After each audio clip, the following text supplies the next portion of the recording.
Der Morgen am Lake Talek im Weltreservat Masai Mara war von einem sanften weißen Himmel erfüllt und markierte den Beginn eines friedlichen Patrouillentages für Jona und Sarah. Das kleine Boot glitt langsam über das klare Wasser, spiegelte die treibenden Wolken wider und verlieh der Szene eine seltsam friedliche Atmosphäre. Jona stand am Bug des Bootes und beobachtete jede Bewegung auf dem riesigen See, stets aufmerksam auf Anzeichen von Unregelmäßigkeiten. Sarah überprüfte ihr Funkgerät und ihren Erste-Hilfe-Kasten, um sicherzustellen, dass sie für alle gefährlichen Situationen gerüstet war, die in dieser Gegend häufig vorkamen. Die Stille des Morgens wurde jäh unterbrochen, als sie einen schwachen, langgezogenen Schrei hörten, wie ein verzweifelter Hilferuf eines kleinen Wesens. Jona verlangsamte sofort seine Schritte und beugte sich vor, um das schwache Echo besser hören zu können. Sarah hob die Hand, um die Sonne abzuschirmen, und sah einen kleinen goldenen Schatten, der zwischen den sanften, stetig rollenden Wellen schwankte.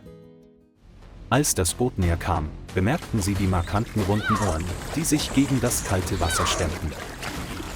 Jona schnappte nach Luft, als er erkannte, dass es sich um ein Löwenjunges handelte, das von seinem langen Kampf im Wasser sichtlich erschöpft war.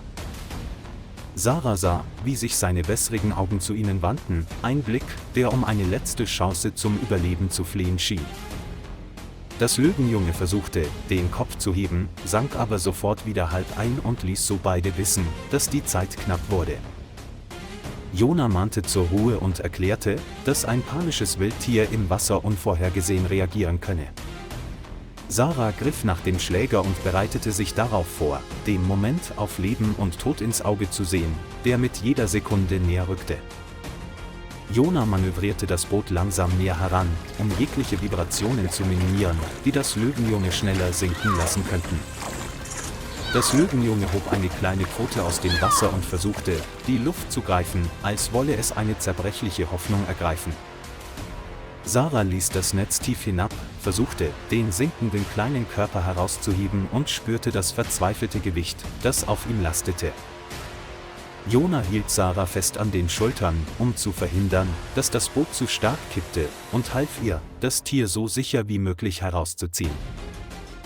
Wasser spritzte, als der Kopf des Löwenjungen aus dem Wasser auftauchte, sein Maul biss unbewusst in den Griff des Netzes, um sich über Wasser zu halten.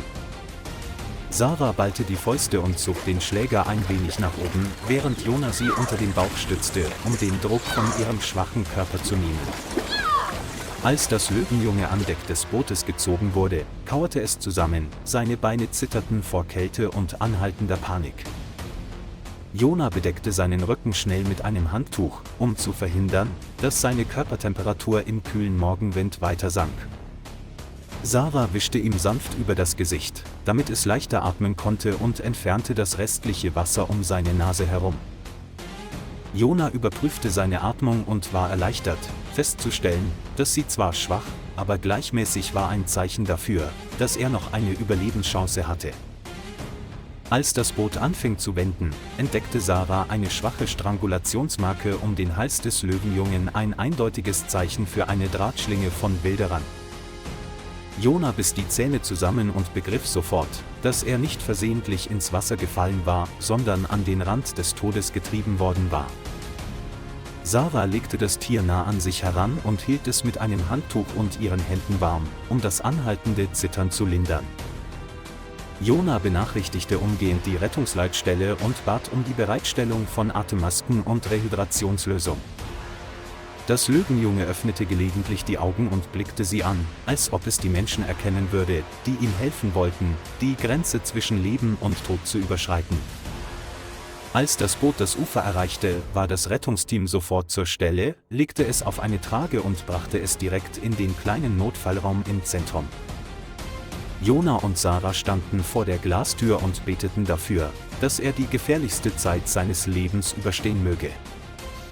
Nachdem sich das Junge beruhigt hatte, kehrten Jona und Sarah zum Seeufer zurück, um nach Spuren von Schlingen zu suchen. Sie entdeckten viele neue Angelschnüre, die hastig entfernt worden waren, was bewies, dass die Wilderer verschwunden waren, als sie an diesem Morgen das Boot hörten. Die beiden folgten Fußspuren im nassen Schlamm ins Gebüsch, wo zahlreiche illegale Fallen aufgestellt waren. Plötzlich stießen sie auf 3 Wilderer, die versuchten, ihre Werkzeuge zu verstecken. Sofort koordinierten sie sich, umzingelten die Wilderer und konnten sie erfolgreich überwältigen. Jona beschlagnahmte alle Fallen und rief Verstärkung, um die Verbrecher zur Wache zu eskortieren, wo sie gemäß den Vorschriften behandelt wurden. Das Löwenjunge erhielt den Namen Lemay und begann seine Genesung unter der engagierten Betreuung des Tierärzteteams. Nachdem sich Lemays Gesundheitszustand verbessert hatte, wurde er in ein naturnahes Gebiet gebracht, wo Ranger eine natürliche Umgebung simulierten, um ihm die Eingewöhnung zu erleichtern. Jona lehrt es, seine Jagdreflexe mit Hilfe von Tierattrappen zu trainieren und hilft ihm so, seine unterbrochenen Überlebensinstinkte wieder zu erwecken.